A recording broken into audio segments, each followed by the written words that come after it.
आज हम बात कर रहे हैं एक रहस्यमयी आग की, जहां बिजली उपकरणों और अन्य सामान में खुद ब खुद लग रही है आग।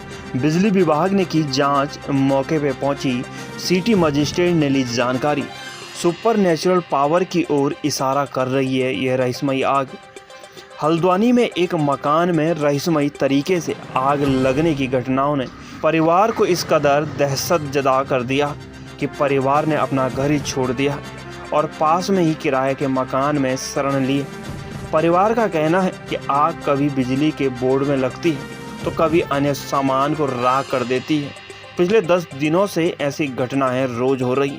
खास बात यह है कि बिजली विभाग भी आग लगने के कारणों की जांच कर चुका है और अब सिटी मजिस्ट्रेट ने मौके पर पहुंचकर घटनाओं की जानकारी ली। स्टेट बैंक ऑफ इंडिया के पीछे मल्ला गोरखपुर में रहने वाले कमल पांडे, पिता उमेश पांडे और उमेश के भाई मुन्ना LIC में काम करते हैं और जहां अपनी पत्नी, 3 बच्चों तथा माता पिता के साथ रहते हैं। बताया कि पिछले 10 दिनों से अचानक आग लग रही है। आग का यह सिलसिला बिजली बोर्ड से शुरू हुआ और एक एक कर रोजाना बिजली के स्विच जलने लगे। बिजली विभाग को बुलाकर जांच कराई लेकिन कुछ नहीं निकला। फिर घर की मेन लाइट कटवा दी लेकिन आग लगने का सिलसिला नहीं रुका। अब अलमारी में बंद कपड़ों में भी आग लगने लगी। यह रहस्यमयी आग कभी मंदिर में लगती है तो कभी दराज के अंदर से धुआं निकलने लगता है। जब अनाज के पैकेटों में भी आग लगना शुरू हुआ तो परिवार बेहद खौफजदा हो गया और मंगलवार को परिवार ने अपना घर छोड़ दिया और पड़ोसी रिश्तेदार के घर में किराए पर रहने लगा। मामले की जानकारी मिली तो मंगलवार को मेयर जोगेंद्र रौतेला भी मौके पर पहुंचे, जबकि बुधवार को सिटी मजिस्ट्रेट और भोटिया पड़ाव चौकी प्रभारी प्रकाश पोखरियाल ने भी इस घर का मुआयना किया और इस मामले में सिटी मजिस्ट्रेट के कहने पर परिवार ने पुलिस को तहरीर भी दी। कमल के पड़ोस में रहने वाले व्यापारी मनोज जायसवाल ने बताया कि इस घटना के बाद उन्होंने इसको लेकर YouTube और Google पर सर्च किया, जिसके बाद पता लगा कि इस तरह की घटनाएं पहले उत्तर प्रदेश, हिमाचल और कासगंज में भी हो चुकी हैं। परिवार से इस देवी देवताओं की नाराजगी से जोड़ रहा है। हालांकि आग लगने का असली कारण वैज्ञानिक अनुसंधान से पता चल सकेगा। बहरहाल इस घटना के बारे में जो भी सुन रहा है वह इस सुपर नेचुरल पावर से जोड़ के जरूर देख रहा है।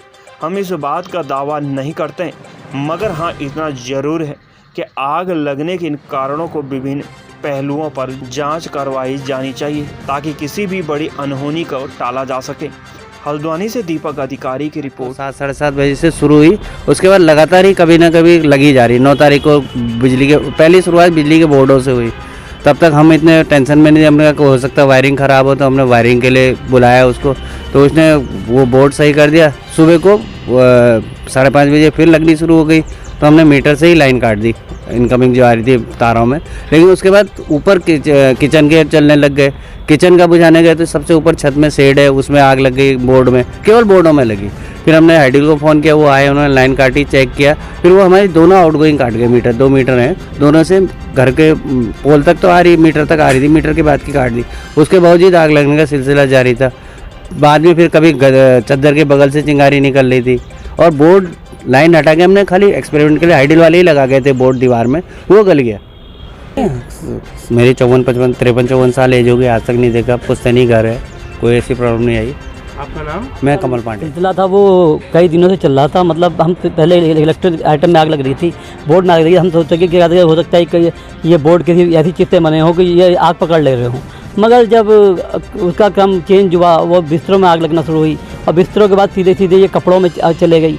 फिर मगर कहीं जब भी आग लग रही है वो कहीं ना कहीं एक पॉलीथीन, एक प्लास्टिक की चीज़ इन्वॉल्व थी। मगर जब एक प्रथम तल्ले में आग लग रही थी कोई दिक्कत नहीं, फिर जब द्वितीय तल्ले में फिर छत पे भी आग लगने गई, छत के बाहर कपड़ों में आग लगने, ये भयभीत करने वाला माहौल बन गया है। और सबसे ज़्यादा भयभीत करने का विषय ये था कि हम लोग यहाँ पे उस समय मैं खुद मौजूद था और पता चला कि ऊपर अलमारी के अंदर आग लग गई। और जब हम अलमारी के अंदर भाग गए, मैंने स्वयं उस अलमारी खोली, उसमें आग लगी थी। यहाँ एक डोर था, डोर में कहीं नहीं था कि कागज़ लिपटा हुआ था। वो जब हमने डोर खोला तो उस डोर के अंदर भी एक कागज़ में लिपटे में आग लग रही थी। मगर ये क्या एक मैग्नेटिक सिस्टम बनना है या क्या है, एक या अदृश्य टाइप की चीज़ है, इससे पड़ोसी भी बेहद है, और कई लोग तो यहाँ आने के बाद भी एक आध लोग ऐसे भयभीत हो गए वो लोग आ भी नहीं रहे।